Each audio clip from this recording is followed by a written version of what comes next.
కీర్తనల గ్రంథము 68వ అధ్యాయము 1 నుండి 35 వచనములు వరకు. దేవుడు లేచునుగాక, ఆయన శత్రువులు చెదరిపోవుదురుగాక, ఆయనను ద్వేషించువారు ఆయన సన్నిధి నుండి పారిపోవుదురుగాక.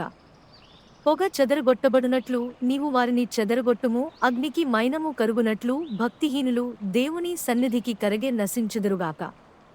నీతిమంతులు సంతోషించుదురుగాక, వారు దేవుని సన్నిధిని ఉల్లసించుదురుగాక, వారు మహదానందము పొందుదురుగాక. దేవుని గూర్చుపాడుడి, ఆయన నామమును బట్టి స్తోత్రగానము చేయుడి. వాహనమెక్కి అరణ్యములలో ప్రయాణము చేయు దేవుని కొరకు ఒక రాజమార్గము చేయుడి. యెహోవా అను ఆయన నామమును బట్టి ఆయన సన్నిధిని ప్రహర్షించుడి.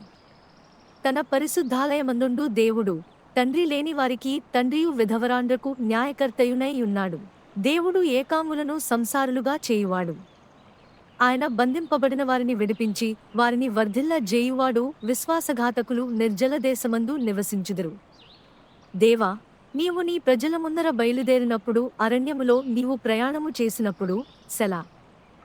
భూమి వణకెను, దేవుని సన్నిధిని అంతరిక్షము దిగజారెను. ఇశ్రాయేలు దేవుడుగు దేవుని సన్నిధిని ఆవలి సీనాయి కంపించెను. దేవా, నీ స్వాస్థ్యము మీద నీవు వర్షము సమృద్ధిగా కురిపించితివి, అది అలసియుండగా నీవు దానిని బలపరచితివి. నీ సమూహము దానిలో నివసించును. దేవా, నీ అనుగ్రహము చేత దీనులకు సదుపాయము కలుగజేసితివి. ప్రభువు మాట సెలవిచ్చుచున్నాడు, దానిని ప్రకటించు స్త్రీలు గొప్ప సైన్యముగా ఉన్నారు. సేనల రాజులు పారిపోయెదరు, ఇంట నిలిచినది దోపుడు సొమ్ము పంచుకొనును. గొడ్డల దొడ్ల మధ్యను మీరు పండుకొనగా గువ్వల రెక్కలు వెండితో కప్పబడినట్లున్నది, వాటి ఈకెల రెక్కలు పచ్చని బంగారుతో కప్పబడినట్టున్నది. సర్వశక్తుడు అక్కడ రాజులను చెదరగొట్టినప్పుడు సల్మోను మీద హిమము కురిసినట్లాయెను.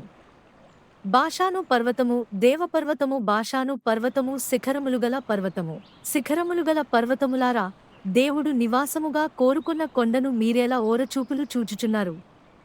యెహోవా నిత్యము అందులోనే నివసించును. దేవుని రథములు సహస్రములు, ప్రభువు వాటిలోనున్నాడు. సీనాయి పరిశుద్ధమైనట్టు ఆ కొండ పరిశుద్ధమాయను. నీవు ఆరోహణమైతివి, పట్టబడిన వారిని చెరపట్టుకుని పోతివి, మనుష్యుల చేత నీవు కానుకలు తీసుకుని ఉన్నావు.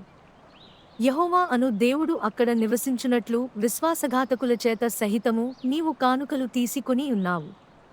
ప్రభువు స్తుతినొందునుగాక అనుదినము, ఆయన మా భారము భరించుచున్నాడు. దేవుడే మాకు రక్షణకర్తయే యున్నాడు. దేవుడు మా పక్షమున పూర్ణరక్షణ కలుగజేయు దేవుడే యున్నాడు. మరణము తప్పించుట ప్రభువైన యెహోవా వశము. దేవుడు నిశ్చయముగా తన శత్రువుల తలలు పగులగొట్టును. మానక దోషములు చేయువారి వెండ్రుకలుగల నడి నెత్తిని ఆయన పగులగొట్టును.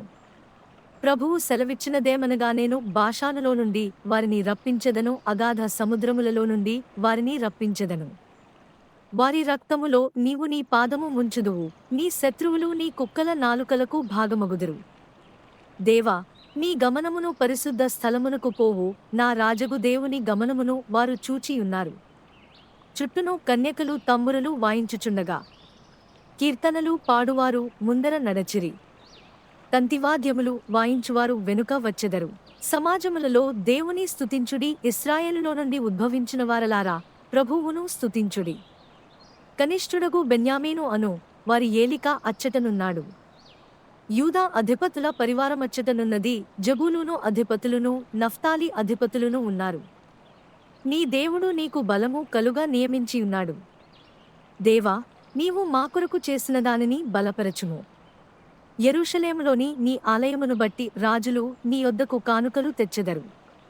రెల్లులోని మృగమును, ఆబోతుల గుంపును, దూడల వంటి జనములను లొంగి వెండి కడ్డీలను తెచ్చునట్లుగా వాటిని గద్దింపుము. కలహప్రియులను ఆయన చెదరగొట్టియున్నాడు. ఐగుప్తులో నుండి ప్రధానులు వచ్చెదరు. కూషీయులు దేవుని తట్టు తమ చేతులు చాచుకుని పరుగెత్తి వచ్చెదరు. భూరాజ్యములారా, దేవుని గూర్చి పాడుడి, ప్రభువును కీర్తించుడి. సెలా. అనాదిగానున్న ఆకాశాకాశవాహన మెక్కువానిని కీర్తించుడి. ఆయన తన స్వరము వినబడజేయును, అది బలమైన స్వరము. దేవునికి బలాతిశయము నారోపించుడి. మహిమోన్నతుడై ఆయన ఇశ్రాయేలు మీద ఏలుచున్నాడు. అంతరిక్షమున ఆయన బలాతిశయమున్నది. తన పరిశుద్ధ స్థలములలో దేవుడు భీకరుడు. ఇశ్రాయేలు దేవుడే తన ప్రజలకు బలపరాక్రమముల ననుగ్రహించుచున్నాడు. దేవుడు స్తుతినొందునుగాక. కీర్తనల గ్రంథము 68వ అధ్యాయము 1 నుండి 35 వచనములు వరకు. దేవునితో సమాధానపడుడి అని క్రీస్తు తరపున మేము మిమ్మల్ని వేడుకుంటున్నాము. దేవుడు లోకమును ఎంతో ప్రేమించెను. కాగా ఆయన తన అద్వితీయ కుమారునిగా ఆయనయందు విశ్వాసముంచు ప్రతివాడును నశింపక నిత్యజీవము పొందునట్లు ఆయనను అనుగ్రహించెను. మెస్సియ శ్రమపడి 3వ దినమున మృతులలో నుండి లేచును. ఆయన నామమందు పాప క్షమాపణ నిమిత్తము అన్ని జనములలో పశ్చాత్తాపము ప్రకటింపబడును. నేడు మీరు ఆయన స్వరము వింటే మీ హృదయములను కఠినపరచుకొనకుడి. ఇప్పుడు దేవుని కృప సమయము, ఇప్పుడే రక్షణ దినము. అయ్యా, రక్షణ పొందాలంటే నేను ఏమి చేయాలి? ప్రభువైన యేసుక్రీస్తునందు విశ్వాసముంచుము, అప్పుడు మీరును మీ ఇంటివారును రక్షణ పొందుదురు. యేసు ప్రభువని నీ నోటితో ప్రకటించి, దేవుడు మృతులలో నుండి ఆయనను లేపెనని నీ హృదయమందు విశ్వసించిన ఎడల మీరు రక్షింపబడుదురు. మీరు పశ్చాత్తాపపడి మీ పాప క్షమాపణ నిమిత్తము ప్రతివాడు యేసుక్రీస్తు నామమున బాప్తిస్మము పొందుడి. అప్పుడు మీరు పరిశుద్ధాత్మ వరము పొందుదురు. మరెవరియందునూ రక్షణ లేదు, ఆకాశము క్రింద మనుష్యులకు ఇయ్యబడిన మరి ఏ నామము వలనను రక్షణ కలుగదు. దేవుడు ఒక్కడే, మరియు దేవునికిని మనుష్యులకును మధ్యవర్తి ఒక్కడే, ఆయనే క్రీస్తుయేసు అను మనుష్యుడు. ప్రభువైన యేసుక్రీస్తు కృప, దేవుని ప్రేమ, పరిశుద్ధాత్మ సహవాసం మీ అందరికీ తోడుగా ఉండుగాక. మన రక్షకుడైన ఏకైక జ్ఞానవంతుడైన దేవునికి ఇప్పుడు మరియు ఎప్పటికీ మహిమ, ఘనత, ఆధిపత్యం మరియు శక్తి కలుగుగాక.